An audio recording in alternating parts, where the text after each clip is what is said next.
जो गृहस्थ में है और पुत्रहीन है उसका जीवन व्यर्थ है। मार्कंडेय जी कहे गृहस्थ धर्म की सार्थकता है कन्या हो या पुत्र हो, संतान होना चाहिए। यदि नहीं तो फिर वैराग्य भावना लेकर के दोनों भजन करो, संस्कार लो, गृहस्थ धर्म का त्याग करके वानप्रस्थ या संन्यास वैष्णव जो भी भावना बने भगवत मार्ग का अनुसरण करो, काम बन जाएगा। यदि गृहस्थ में हो और संतान नहीं है तो यहां आदेश करते वृथा जन्मानि चत्वारि वृथा दानानि षोडश। वृथा जन्म अपुत्रस्य ये च धर्म बहिष्कृताः, उसका जीवन धिक्कार बेकार जिसके गृहस्थ धर्म में संतान न हो। संतान का तात्पर्य केवल बेटा ही नहीं, बेटा और बेटी दोनों समान हैं। ये जो निकृष्ट भाव बैठा हुआ है, बेटी हुई उदास हो गए, लड़का हुआ थाली बजाओ घंटा बजाओ, जिससे बहुत बड़ा, बिल्कुल ठीक नहीं है। ये बेटा होता किससे है? बेटी से ही होता है। तुम किससे हुए हो? किसी मां से हुए हो। वो क्या थी? किसी की बेटी ही थी। कैसी मूर्खता छा गई है, गर्भस्थ बेटी की कोई परवाह न करके उसको, ये क्या है? कितने राक्षस वृत्ति में आ गए हैं हमारी। राक्षस भी अपने बच्चों को नहीं खाते। कितनी राक्षसी बुद्धि। हम सुंदर दिखना चाहते हैं, समाज में सम्मान पाना चाहते हैं, और पाप कर्म कैसा? बेटी है गर्भ में, हत्या करा दो, नहीं चाहिए। तो बेटा कहां से पैदा होगा? वो किसी की बेटी से ही तो पैदा हो रहा है। कैसी मूढ़ता छा जाती है।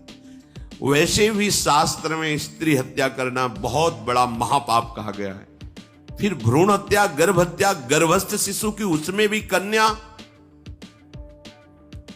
सर्वनाश। इसके बाद फिर रोते हैं, हमने कौन सा पाप किया, भगवान ने हमारा पुत्र छीन लिया। कौन सा पाप किया, भगवान ने ऐसा कर दिया।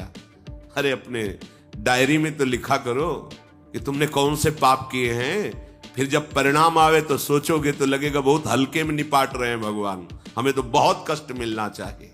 कैसी कैसी निर्दयता बैठ गई हो। हम मनुष्य कहलाते हैं, सदगृहस्थ कहलाते हैं, गर्भ से चलते हैं और गर्भस्थ शिशु की हत्या करते हैं।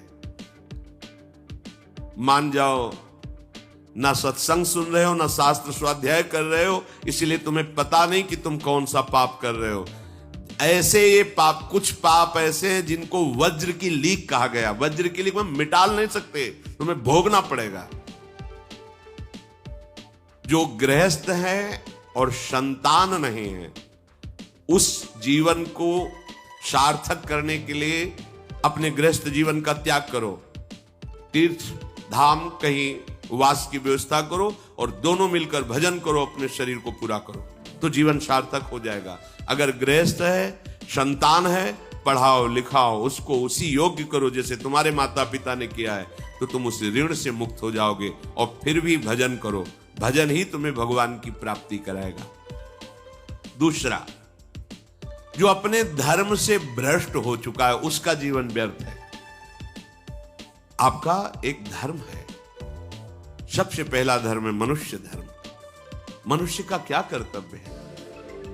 अपने प्राणों का भी बलिदान देकर दूसरे की रक्षा करना, और यहां अपने मन को सुख पहुंचाने के लिए दूसरे की हत्या कर देना। कैसा राक्षसी भाव वृत्तियों में आ गया। देखो, अगर कोई माता बहन एकांत मिल जाए तो बस राक्षस जैसे टूट पड़ते हैं। ऐसे स्वभाव, मार दो, जला दो, काट दो। बड़ी दुर्गति होगी, देख लेना, यहां भी होगी।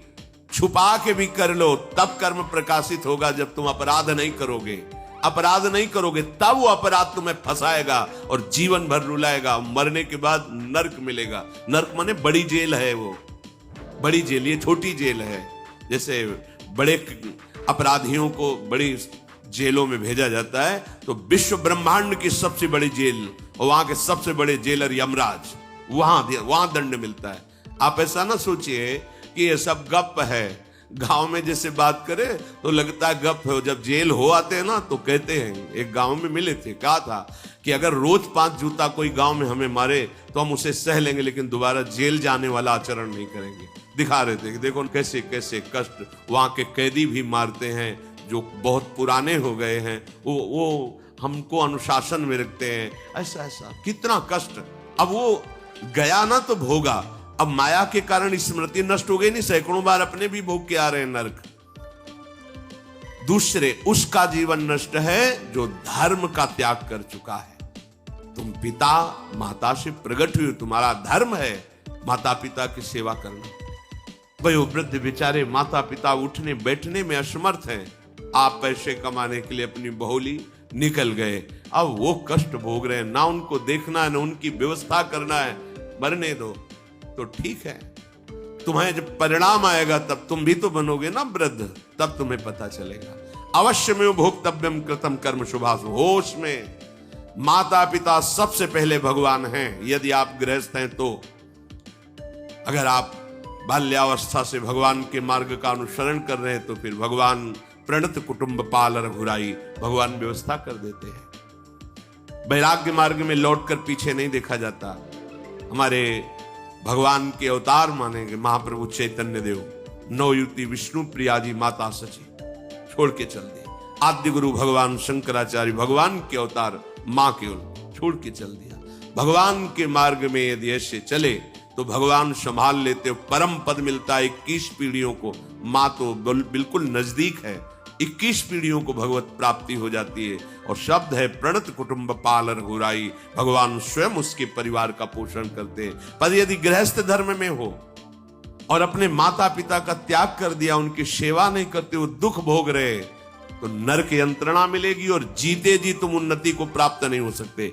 तुम्हें भले उन्नति दिखाई देती हो, बाद में परिणाम देख लेना आप।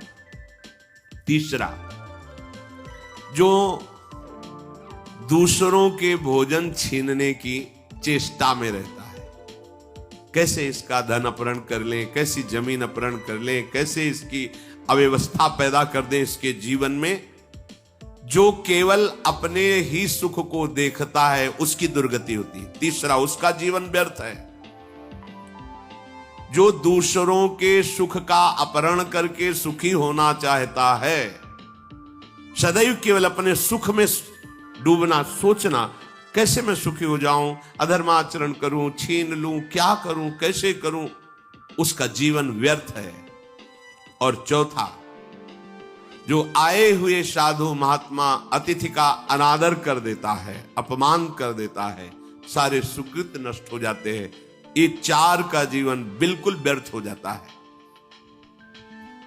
इनको असत जीवन कहा गया है, वृथा जीवन कहा गया है। ये 4 दोष कभी हृदय में ना आने पावे। आरूढ़ पतिते दत्तो मन्यायोपहृतम चेयत, व्यर्थम तु पतिते दानम ब्राह्मणे तस्करे तथा। बहुत ध्यान देने योग्य बात। जो वानप्रस्थ या विरक्त भाव संन्यास ले लेते हैं और कुछ वर्ष चलने के बाद मैं तो इस पे नहीं चल पाऊंगा लौट जाते, उन्हें घोर नरक की प्राप्ति होती है। कुछ भी कर लो, ये भारी अपराध तुम्हें नरक की प्राप्ति कराएगा। एक बार एक सन्यासी जी ने कहा था कि हमने गुरुजनों से सुना है कि यदि वचन से संकल्प ले ले कि बस अब कुछ महीने बाद हम सन्यास ले लेंगे और विरक्त होकर भगवान का भजन करेंगे, और यदि वो ऐसा नहीं करता तो उसे चंद्रायण व्रत रहना चाहिए, तब उस पाप से मुक्त होगा। चंद्रायण व्रत कहते हैं प्रतिपदा को 1 ग्रास, द्वितीया को 2 ग्रास और अमावस्या को 15 ग्रास, फिर नीचे घटाते चले जाओ, 14, 13, 12, 11।